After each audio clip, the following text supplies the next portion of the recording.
Friends, कैसे हैं आप सब। आई होप आप सभी अच्छे होंगे। तो चलिए आज फिर से हम लेकर आए हैं आपके लिए एसएससी जीडी के लिए जो रोजगार विद अंकित की जो है जीएस की बुक है, उसके जो है हम आपके लिए प्रीवियस ईयर के क्वेश्चन करा रहे हैं। तो जो क्लास है जो हमारी काफ़ी टाइम के बाद आई है, तो जैसा कि मैंने आपको पहले ही बता दिया था कि क्या दिक्कत आई थी घर पर। तो चलिए आज फिर से हम स्टार्ट कर रहे हैं यहाँ पर। ये हिस्ट्री के लास्ट क्वेश्चन जो है आपकी लास्ट क्लास होगी, जिसमें सारे के सारे प्रीवियस ईयर क्वेश्चन आपको करा दिए जाएंगे। चलिए हम बात करेंगे क्वेश्चन की। और अगर अभी तक हमारे चैनल को सब्सक्राइब नहीं किया है तो चैनल को सब्सक्राइब कर लें, पास के बेल आइकन को जरूर दबा लें। तो यहाँ पर पहला क्वेश्चन आपसे कहता है भाई, 201वां क्वेश्चन कहता है कि 326 बीसी में सिकंदर और राजा पोरस के बीच युद्ध किस नदी के किनारे लड़ा गया था। तो आपको बताना है कि 326 बीसी में सिकंदर और राजा पोरस थे, उनके बीच में जो युद्ध लड़ा गया था वो किस नदी के किनारे लड़ा गया था। तो डियर फ्रेंड्स, राइट आंसर की जो हम बात करेंगे यहाँ पर, तो युद्ध जो लड़ा गया था आपका, वो युद्ध लड़ा गया था कहाँ? झेलम नदी पर। कहाँ लड़ा गया था? ये झेलम नदी पर युद्ध लड़ा गया था। अब बात कर लेते हैं यहाँ पर जो है इनकी व्याख्या की बात कर लेते हैं। तो 326 बीसी में सिकंदर और राजा पोरस के बीच जो युद्ध हुआ था वो झेलम नदी के किनारे लड़ा गया था। बात करेंगे नेक्स्ट जो है, इसे हार्ड स्पीच का युद्ध भी कहते हैं। इसे किस नाम से जानते हैं? तो हार्ड स्पीच का युद्ध के नाम से जानते हैं। आपसे पूछ लिया जाए कि हार्ड स्पीच का जो युद्ध होता है वो किन किन के बीच हुआ था, तो आप बताओगे सिकंदर और राजा पोरस के बीच 326 बीसी में ये युद्ध युद्ध जो है हुआ था। बात करेंगे नेक्स्ट क्वेश्चन 202 क्वेश्चन आपसे क्या कहता है। तो आपका ये क्वेश्चन आपसे कहता है भाई, कि किसी कौन सी लिपि कन्नड़ और तेलुगु लिपि की तौर पर विकसित हुई। इनमें से बताना है कि कौन सी लिपि है जो कन्नड़ और तेलुगु की लिपि के तौर पर विकसित हुई थी। तो dear friends, sir right answer की बात करेंगे तो कौन सी थी? ये कदम इसका राइट आंसर हो जाएगा। कदम जो थी लिपि, वो कन्नड़ और तेलुगु की लिपि के तौर पर जो है विकसित हुई थी। तो बात करेंगे यहाँ पर नेक्स्ट क्वेश्चन आता है आपका 203वां क्वेश्चन आपसे कहता है कि करनाल का युद्ध 1739 से फारसी बादशाह नादिर शाह ने किसे हराकर जीता था। तो डियर फ्रेंड्स, इसमें पूछा गया है कि जो करनाल का युद्ध हुआ था 1739 में, जो राजा थे नादिर शाह ने किसको हराया था इस युद्ध में। तो आप बताएंगे कि राइट आंसर में कि जो मुगल शासक था मोहम्मद शाह को इन्होंने हराया था। 3/3/2019 में आपका जो है शिफ्ट नंबर 3 में पूछा हुआ क्वेश्चन है एसएससी जीडी में। बात करेंगे यहाँ पर जो है व्याख्या में कुछ नहीं है, यहाँ व्याख्या में वही बताया गया है। तो एक 204 नंबर क्वेश्चन की हम बात करेंगे। 204 नंबर क्वेश्चन आपसे क्या कहता है कि भारतीय सिविल सेवा के लिए अर्हता प्राप्त करने वाले प्रथम भारतीय का नाम बताइए। तो इसमें बताना है कि जो भारतीय सिविल सेवा के लिए जो अर्हता थी, यानी जो आपकी योग्यता थी, जो कौन से भारतीय थे जिसने जो है सबसे पहले पाई थी। तो क्या बताएंगे? राइट आंसर के तौर पर सत्येंद्र नाथ टैगोर जो थे। यहाँ पे कौन थे? सत्येंद्र नाथ टैगोर थे। बात करेंगे यहाँ पर व्याख्या की बात कर लेते हैं यहाँ पर। तो जिसमें बताया गया है कि सत्येंद्र नाथ टैगोर भारतीय सिविल सेवा के लिए अर्हता प्राप्त करने वाले प्रथम भारतीय थे। बात करेंगे सेकंड की, दादा भाई नौरोजी को grand old man of India के नाम से जाना जाता है। आपसे पूछा जाए कि दादा भाई नौरोजी को किस नाम से जाना जाता है, तो आप बताएं grand old man of India के नाम से जाना जाता है। बात करेंगे यहाँ पर थर्ड, बंकिम चंद्र चटर्जी ने राष्ट्रीय गीत वंदे मातरम को लिखा था, रचना की थी।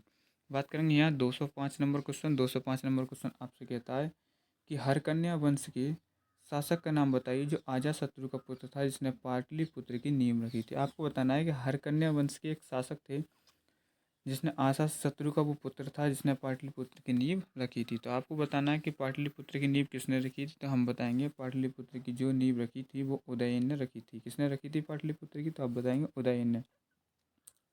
बात करेंगे व्याख्या की, तो पाटलिपुत्र की स्थापना हर्यक वंश के शासक अजातशत्रु के पुत्र उदयन ने की थी। किसने की थी? हर्यक वंश के शासक कौन थे? अजातशत्रु, और उनका पुत्र था उदयन। किसने की थी पाटलिपुत्र की स्थापना?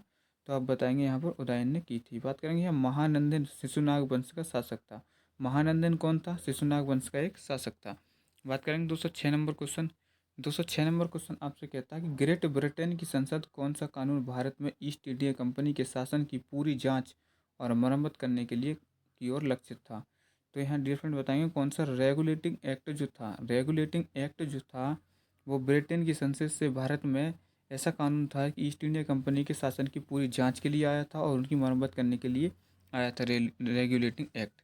बात करेंगे यहाँ व्याख्या की बात कर लेते हैं। तो यहाँ व्याख्या हम बात करेंगे 1773 में रेगुलेटिंग एक्ट भारत में ईस्ट इंडिया कंपनी के शासन की पूरी जांच और मरम्मत करने के लिए और लक्षित था। बात करेंगे 84 की, 1784 फिर से इंडिया एक्ट 1784 में आपको कौन सा आया था, पिट्स इंडिया एक्ट के माध्यम से बोर्ड ऑफ कंट्रोल की स्थापना की गई थी।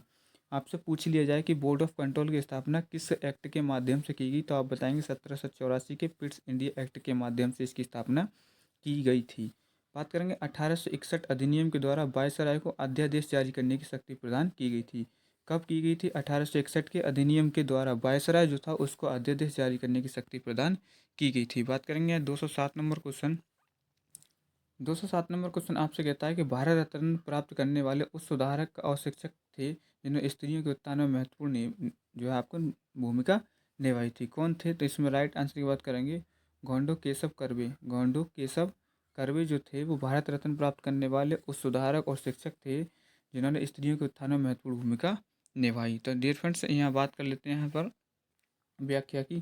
तो व्याख्या में पहली लाइन है कि गौड़ो केशव कर्वे भारत रत्न प्राप्त करने वाले एक समाज सुधारक और शिक्षक थे जिन्होंने स्त्रियों की शिक्षा में जो है महत्वपूर्ण जो है भूमिका निभाई थी। तो डी के कर्वे ने यानी डी के कर्वे ने भारत में प्रथम महिला विश्वविद्यालय की नींव रखी थी। जो डी के कर्वे थे वो भारत में उन्होंने प्रथम महिला विश्वविद्यालय की जो है नींव रखी थी। बात करेंगे 208 नंबर। तो 208 नंबर क्वेश्चन आपसे कहता है कि चोल साम्राज्य के संस्थापक का नाम बताइए जिसने तंजौर पर कब्जा किया और उसके बाद आदित्य प्रथम राजा बना। तो आपको बताना है कि संस्थापक कौन था। तो कौन था यहाँ पे चोल साम्राज्य के संस्थापक का नाम? तो विजयालय था। चोल साम्राज्य के जो संस्थापक थे वो कौन थे? विजयालय थे। तो बात करेंगे यहाँ पर जो है आपका व्याख्या की बात आ जाती है। तो व्याख्या में देख लेते हैं कि चोल साम्राज्य की स्थापना विजयालय ने की थी जिसने तंजौर पर कब्जा किया। इसके बाद आदित्य जो था प्रथम वो राजा बना। चोल पल्लवों के सामंत थे। कौन थे? चोल पल्लवों के सामंत थे। चोल वंश की राजधानी क्या थी? तंजावुर थी। आपसे पूछ लिया जाए कि चोल वंश की राजधानी कहाँ थी, तो आप बताएंगे तंजावुर थी। तो बात करेंगे यहाँ पर 209 नंबर क्वेश्चन।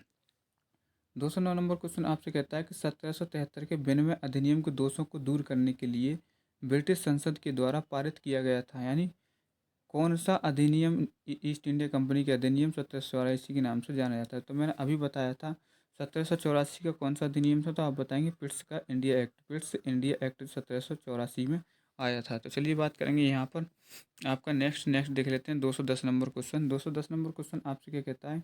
अमरोहा के युद्ध 1305 में दिल्ली सल्तनत को किसके ऊपर विजय प्राप्त हुई? तो बात करेंगे किसके ऊपर विजय प्राप्त हुई, तो बताएंगे हम मंगोल सेना के जो है ऊपर विजय प्राप्त हुई थी। हम बताएंगे व्याख्या में अमरोहा का जो युद्ध हुआ था 1305 में दिल्ली सल्तनत की मंगोल सेना के ऊपर विजय प्राप्त हुई थी। बात करेंगे 211 नंबर।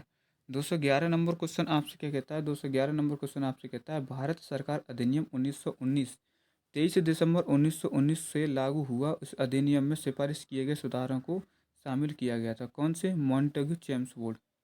मॉन्टेग्यू चेम्सफोर्ड जो था, यहाँ पर क्या है कि भारत सरकार अधिनियम 1919 23 दिसंबर 1900 लागू हुआ था। इस अधिनियम में सिफारिश की गई। किसके द्वारा सिफारिश की गई? तो मॉन्टेग्यू चेम्सफोर्ड के द्वारा सिफारिश किए गए सुधारों को शामिल किया गया था। तो बात करेंगे यहाँ पर आपको यहाँ पर देख लेते हैं। यहाँ पर इस अधिनियम के द्वारा प्रांतों में द्वैध शासन प्रणाली की शुरुआत हुई। जब ये अधिनियम आया था तब किसकी शुरुआत हो गई थी? द्वैध शासन प्रणाली की शुरुआत हो गई थी। 1919 एक्ट के माध्यम से लोक सेवा आयोग का गठन भी किया गया था। आपसे पूछ लिया जाए कि लोक सेवा आयोग का गठन किस एक्ट के तहत किया गया था, तो आप बताएंगे 1919 के एक्ट के द्वारा जो है इसकी स्थापना की गई थी। बात करेंगे 212 नंबर क्वेश्चन। 212 नंबर क्वेश्चन आपसे कहता है वह पत्र का जिसमें महात्मा गांधी ने उल्लेखित किया था कि वे चाहते थे कि संविधान ऐसा करें। तो क्या था? यंग इंडिया में इन्होंने महात्मा गांधी ने बताया था। किसमें बताया था? यंग इंडिया में महात्मा गांधी ने बताया था। तो डियर फ्रेंड्स, बात करेंगे यहाँ व्याख्या की। तो व्याख्या हम देख लेते हैं। गांधी जी ने हरिजन शब्द का प्रयोग हिंदू समाज के उन लोगों के लिए किया जो सामाजिक रूप से बहिष्कृत माने जाते थे। तो चलिए बात करेंगे यहाँ पर 213 नंबर क्वेश्चन आपका आता है जिसमें बात करता है कि विश्वामित्र का टीला किस राज्य में स्थित है। जो विश्वामित्र का टीला है वो किस राज्य में स्थित है, तो आप बताएंगे ये हरियाणा में स्थित है। विश्वामित्र का टीला कहाँ है, तो आप बताएंगे हरियाणा में स्थित है।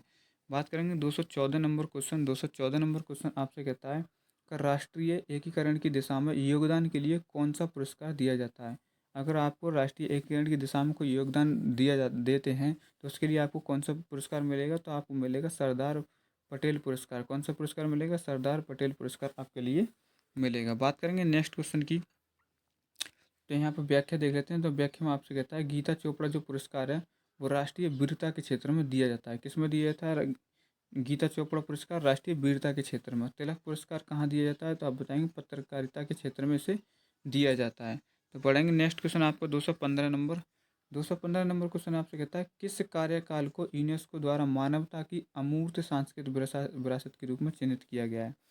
कौन सा कार्यक्रम है जिसको मानवता की अमूर्त सांस्कृतिक विरासत के रूप में चिन्हित किया गया है, तो आप बताएंगे कुंभ मेला। कुंभ मेला को जो है अमूर्त सांस्कृतिक विरासत के रूप में चिन्हित किया गया है। बात करेंगे यहाँ पर व्याख्या हम देख लेते हैं। तो सूरजकुंड मेला जो है हरियाणा में आयोजित होता है। सूर्यकुंड मेला कहाँ होता है, हरियाणा में। पुष्कर मेला राजस्थान में होता है।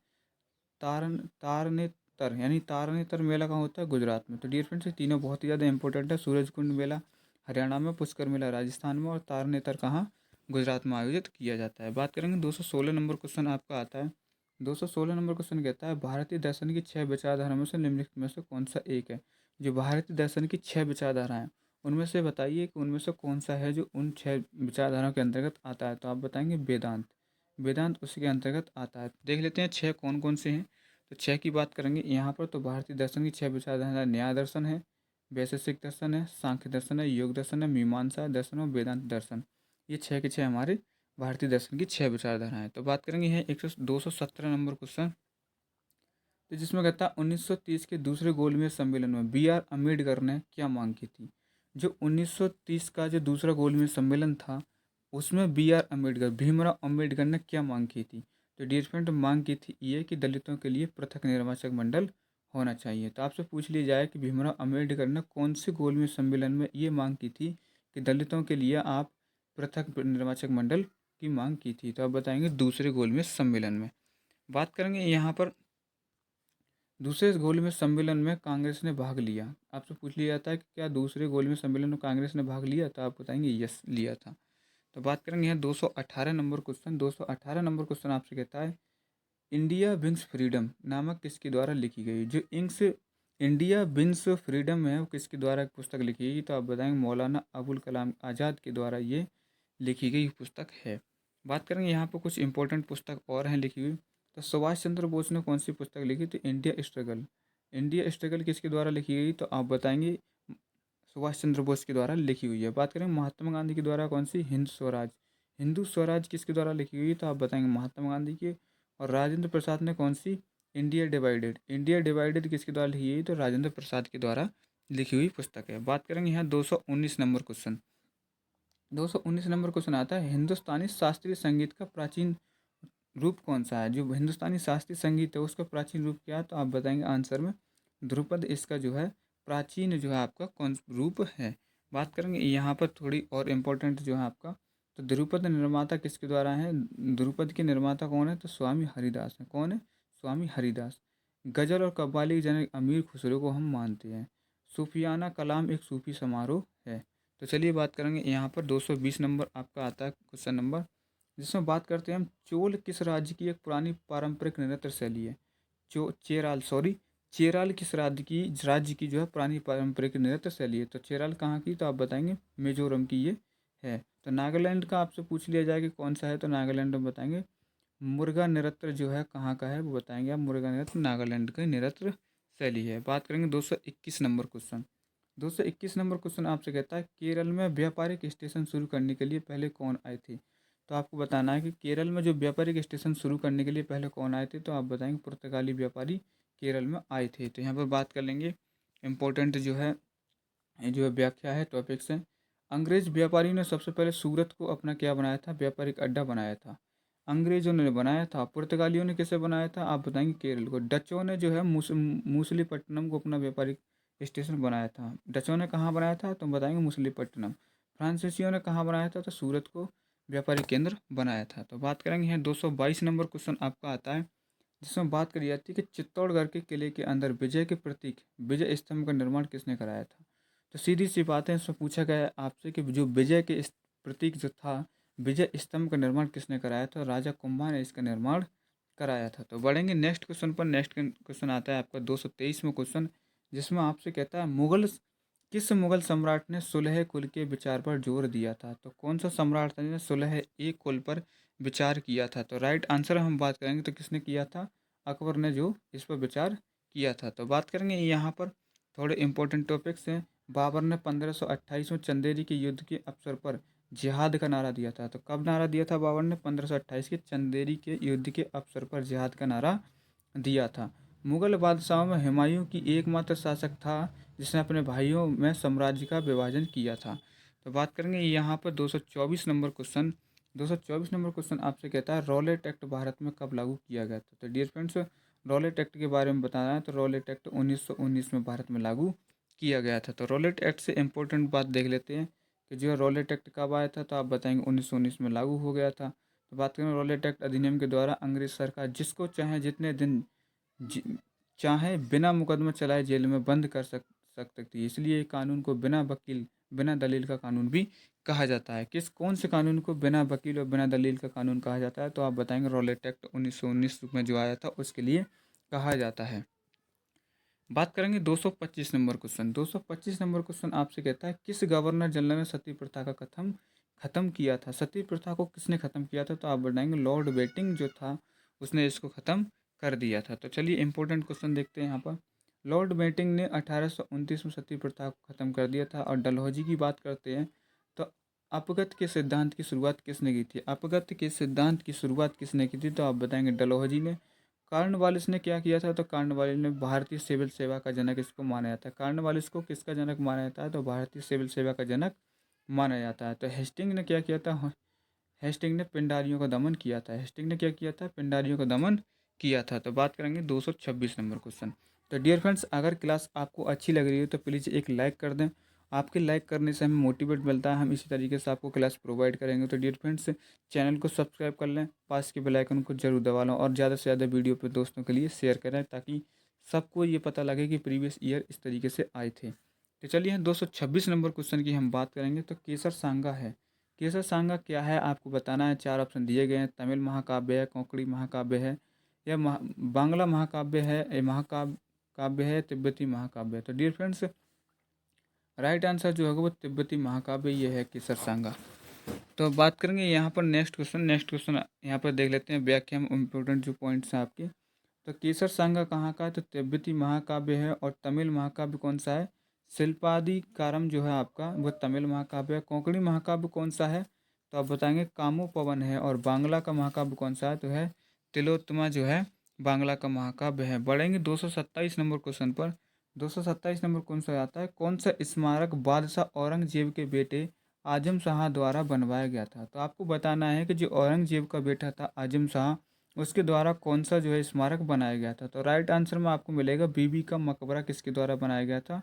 तो आप बताएंगे औरंगजेब का जो बेटा था आजम शाह उसके द्वारा ये बनाया गया था। तो यहाँ बात करेंगे इंपॉर्टेंट जो है आपका टॉपिक चीज में आते हैं कि बीबी का मकबरा आपको बताना है कि औरंगजेब के बेटे आजम शाह के द्वारा बनवाया गया था।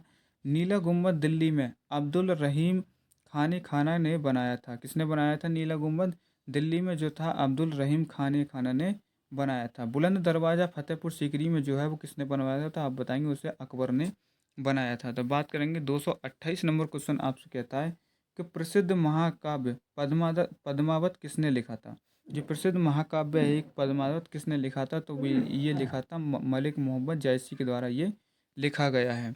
बात करेंगे यहाँ पर एक टॉपिक और है जिसमें कहा गया है कि अबुल फजल ने अकबरनामा की रचना की थी। अकबरनामा किसने लिखी थी? तो आप बताओगे अबुल फजल ने इसे रचना की थी। बात करेंगे यहाँ 229 नंबर क्वेश्चन।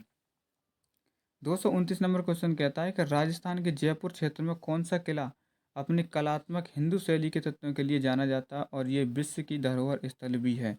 तो कौन सा किला है? तो आप बताएंगे अंबर का किला जो है, अंबर का किला है राजस्थान के जयपुर क्षेत्र में स्थित है, जो कि कला और हिंदू शैली के तत्वों के लिए जाना जाता है और ये एक जो है विश्व धरोहर स्थल भी है। बात करेंगे यहाँ पर 230 नंबर क्वेश्चन आता है द्वितीय गोलमेज सम्मेलन में क्या हुआ था, यानी कब हुआ था?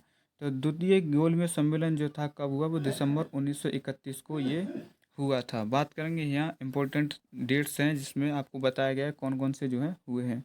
तो द्वितीय गोलमेज सम्मेलन 7 सितंबर 1931 से लेकर 1 दिसंबर 1931 तक चला। बात करेंगे प्रथम गोलमेज सम्मेलन 12 नवंबर 1930 से लेकर 13 जनवरी 1931 लंदन में हुआ था। बात करेंगे तृतीय गोलमेज सम्मेलन 17 नवंबर से 24 दिसंबर 1932 तक चला। कांग्रेस ने सम्मेलन को बहिष्कार किया था। आपसे पूछ लिया जाए कि कांग्रेस ने कौन से सम्मेलन को का जो है बहिष्कार किया था, तो आप बताएंगे जो तृतीय गोलमेज सम्मेलन था उसका बहिष्कार इन्होंने किया था। बात करेंगे 231 नंबर क्वेश्चन की। 231 नंबर क्वेश्चन आपसे कहता है फतेहपुर सीकरी में जो बुलंद दरवाजा है वो किसने बनाया था। डियर फ्रेंड्स, अभी ये क्वेश्चन बताया था, ये किसने बनवाया था, ये अकबर ने इसे बनवाया था। तो बढ़ेंगे यहाँ पर नेक्स्ट नेक्स्ट देख लेते हैं 232 नंबर क्वेश्चन। 232 नंबर क्वेश्चन में कहता है कि महात्मा गांधी ने असहयोग आंदोलन कब शुरू किया। जो देश स्थायी पैमाने पर आयोजित पहला जन आंदोलन था।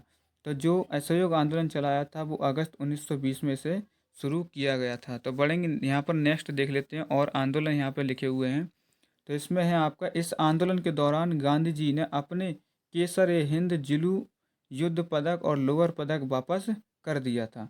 तो बात करेंगे यहाँ पर 5 फरवरी 1922 को चौरी चौरा नामक स्थान पर एक भयानक घटना घट गई जिसमें गांधी जी ने शीघ्र आंदोलन समाप्त कर दिया। बात करेंगे 233 नंबर क्वेश्चन।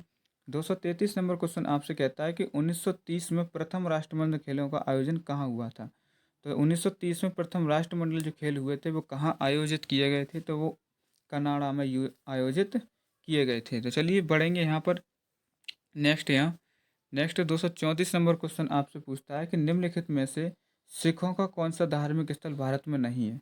तो सिखों का कौन सा जो है धार्मिक स्थल है जो भारत में स्थित नहीं है, तो इसमें कौन सा है, ननकाना साहिब जो है कहाँ है, ये जो है आपको भारत में स्थित नहीं है। तो बात करेंगे यहाँ देख लेते हैं कहाँ कहाँ कौन से स्थान है। तो ननकाना साहिब भारत में नहीं है बल्कि यह धार्मिक स्थल पाकिस्तान पंजाब प्रांत में स्थित है। नांदेड़ जो है आपका महाराष्ट्र में स्थित है और केसगढ़ जो है पंजाब के रूपनगर जिले में स्थित है। और पावरा की बात करेंगे तो ये साहिब जो है हिमाचल प्रदेश में स्थित है। बात करेंगे 235 नंबर क्वेश्चन। 235 नंबर क्वेश्चन आपसे कहता है सत्याग्रह की शक्ति ने किस शक्ति पर जोर दिया। जो सत्याग्रह की शक्ति थी उसने कौन सी शक्ति पर जोर दिया, तो यहाँ पर सत्य पर इसने जोर दिया था। किस पर जोर दिया था, सत्य पर इसने जोर दिया था। तो यहाँ पर देख लेते हैं सत्याग्रह जो शाब्दिक अर्थ होता है वो सत्य के लिए आग्रह करना होता है। इसका अर्थ क्या होता है, सत्य के लिए आग्रह करना होता है। और गांधी जी के नेतृत्व में 1917 में चंपारण सत्याग्रह भारत में किया गया पहला सत्याग्रह था। बात करेंगे 236 नंबर क्वेश्चन। 236 नंबर क्वेश्चन आपसे कहता है कि जलियांवाला कांड जो हुआ था, जलियांवाला बाग जो कांड हुआ था वो कौन से राज्य में स्थित है, तो आप बताएंगे ये पंजाब में स्थित है आपका। तो आपसे यहाँ इम्पोर्टेंट वो देख लेते हैं यहाँ पर व्याख्या में कि जलियांवाला बाग जो पंजाब में हुआ था और जलियांवाला बाग हत्याकांड 13 अप्रैल 1919 को पंजाब के अमृतसर में हुआ था। बात करेंगे 237 नंबर क्वेश्चन। 237 नंबर क्वेश्चन आपसे कहता है कि रिक्त को ब्रिटिश शासन से पहले भूमि के माप की एक इकाई के रूप में जाना जाता था। बंगाल में भूमि का आकार विविध था। अंग्रेजों ने इसे एकड़ के लगभग 1/3 के रूप में मानकीकृत किया था। तो क्या था वो, तो बताएंगे बीघा। बीघा को जो ब्रिटिश शासन ने पहले भूमि के माप की के इकाई के रूप में इसे जाना जाता था। तो बात करेंगे यहाँ पर 238 नंबर क्वेश्चन। 238 नंबर क्वेश्चन आपसे कहता है भाई, 238 नंबर क्वेश्चन आपसे कहता है कि भारत में उपनिवेश विरोधी आंदोलन बढ़ने का परिमाण था। जो भारत में उपनिवेश विरोधी आंदोलन जो था वो बढ़ने के उसके क्या परिणाम थे, तो परिणाम उसका था एकता। तो राष्ट्रीय आंदोलन के दौरान भारतीय में उपनिवेश विरोधी आंदोलन बढ़ने का परिणाम क्या था, एकता था। बात करेंगे 239 नंबर। 239 नंबर जो है आपका चौरी चौरा कांड किस आधुनिक राज्य क्षेत्र में हुआ था। जो चौरी चौरा कांड हुआ था वो कहाँ पर हुआ था, तो आप बताएंगे उत्तर प्रदेश में ये हुआ था। कहाँ, गोरखपुर जिले में ये कांड हुआ था। तो बात करेंगे यहाँ पर 240 नंबर क्वेश्चन आपसे कहता है बंगाल में सरकार की दोहरी प्रणाली रिक्त के दिमाग में उपज थी। तो बंगाल में सरकार की जो दोहरी प्रणाली थी वो किसकी उपज, दिमाग की उपज थी, तो आप बताएंगे क्लाइव जो था उसके दिमाग की उपज ये थी। तो देख लेते हैं व्याख्या, यहाँ पर व्याख्या की बात कर लेते हैं। बंगाल में सरकार की दोहरी प्रणाली क्लाइव के दिमाग की उपज थी। द्वैध शासन की शुरुआत बंगाल में 1765 में हुई थी। द्वैध शासन कब लग गया था, तो आप बताएंगे 1765 में शुरुआत में ही बंगाल में लग गया था। तो बात करेंगे यहाँ कॉर्नवालिस ने 1893 में स्थायी बंदोबस्त की जमींदारी बंदोबस्त की शुरुआत कर दी थी। और यहाँ पर नेक्स्ट आता है लॉर्ड जो हेस्टिंग्स ने 1772 में बंगाल में द्वैध शासन प्रणाली की समाप्ति की। अफरातर रिपन ने भारत में क्या है स्थानीय स्वशासन की इन्हें क्या कर दी, शुरुआत कर दी थी। तो बात करेंगे यह 41 नंबर क्वेश्चन। 241 नंबर क्वेश्चन आपसे कहता है कि मुगल साम्राज्य के दौरान जजिया कर किस पर लगाया गया था। जो मुगल शासन था उस समय पर जजिया कर किस पर लगाया गया था, तो आप बताएंगे गैर मुस्लिम नागरिकों पर यह कर लगाया गया था। तो बात करेंगे नेक्स्ट यहाँ पर और देख लेते हैं। यहाँ जजिया कर एक प्रकार का धार्मिक कर था, ब्राह्मणों को इसकी छूट मिलती थी, जबकि दिल्ली सल्तनत के सुल्तान फिरोज शाह तुगलक ने ब्राह्मणों पर भी जजिया कर लगाया था। तो बात करेंगे 242 नंबर क्वेश्चन आपसे आता है, जिसमें कहता है सिंधु घाटी सभ्यता के दो प्राचीन नगर हड़प्पा और रिक्त खुदाई करने के सामने आए। कौन सा? मोहनजोदड़ो। मोहनजोदड़ो और जो है हड़प्पा खुदाई करने के बाद सामने आए थे। तो बात करेंगे यहाँ पर नेक्स्ट 243 नंबर आता है। इसमें स्वतंत्र भारत में सर्वप्रथम भारत रत्न प्राप्त किसने किया था। तो जब देश स्वतंत्र हो गया था तो सर्वप्रथम उसमें किसने क्या कहते हैं भारत रत्न प्राप्त किया था, तो वो किया था सीवी रमन ने सबसे पहले जो है भारत रत्न प्राप्त किया था। तो सीवी रमन कौन थे? एक भारतीय भौतिक शास्त्री थे। इनको सबसे पहले क्या है कि भारत रत्न मिला था। 244 नंबर आपसे क्वेश्चन कहता है कोई सत्याग्रह अहिंसा द्वारा विजय प्राप्त कर सकता है। तो इसमें आपको जो है अत्याचारियों की आत्मा को प्रभावित करते। तो यहाँ राइट आंसर क्या होगा? सी ऑप्शन इज राइट हो जाएगा इसमें, कि अत्याचारियों की जो अंतरात्मा को प्रभावित करते हैं, ये इसका राइट आंसर हो जाएगा। बात करेंगे यहाँ पर 245 नंबर क्वेश्चन आपसे कहता है। 245 नंबर क्वेश्चन में बात की गई है कि प्रथम विश्व युद्ध 1914-18 के दौरान क्या हुआ था। तो अब कीमतों के लगभग जो है दोगुनी हो गई थी। क्या हो गया था उस समय? कीमतें जो थी वो दोगुनी हो गई थी। बात करेंगे 246 नंबर क्वेश्चन। 246 नंबर क्वेश्चन आपसे कहता है आगा खान महल किस राज्य में स्थित है। जो आगा खान महल है वो किस राज्य में स्थित है, तो आप बताइए कि ये कहाँ स्थित है। ये महाराष्ट्र में स्थित है। तो चलिए बात करेंगे यहाँ पर नेक्स्ट आपका 247 नंबर क्वेश्चन है। 247 नंबर क्वेश्चन आपसे कहता है कि ब्रिटिश शासकों ने भारत पर लगभग कितने वर्षों तक शासन किया। जो ब्रिटिश शासक थे, जो अंग्रेज थे, इन्होंने जो है कब तक हमारे देश पर शासन किया, तो आप बताएंगे 200 वर्ष तक इन लोगों ने हमारे देश पर शासन भारत पर किया था। बात करेंगे आज के लास्ट क्वेश्चन की। तो लास्ट क्वेश्चन यहाँ पर देख लेते हैं। लास्ट क्वेश्चन में आपसे कहता है, लास्ट क्वेश्चन में कहते हैं कि 248 नंबर क्वेश्चन है, एक व्यक्ति जो धार्मिक संस्थानों से राज्य को अलग करने की वकालत करता है उसे क्या कहते हैं। क्या कहते हैं उसके लिए, तो आप बताएंगे उसके लिए हम क्या कहेंगे। तो उसके लिए बोलेंगे हम धर्मनिरपेक्षवादी। उसके लिए क्या करेंगे? धर्मनिरपेक्षवादी उस व्यक्ति को कहेंगे। तो डियर फ्रेंड्स, क्लास कैसी लगी कमेंट बॉक्स में ज़रूर बताएं। और अगली क्लास जो आएगी, जो आपकी जियोग्राफी के जितने प्रीवियस ईयर के क्वेश्चन है वो आपके लिए प्रोवाइड किए जाएंगे। तो आज के लिए बस इतना ही, मिलते हैं नेक्स्ट वीडियो में। जब तक के लिए जय हिंद, जय भारत, भारत माता की जय।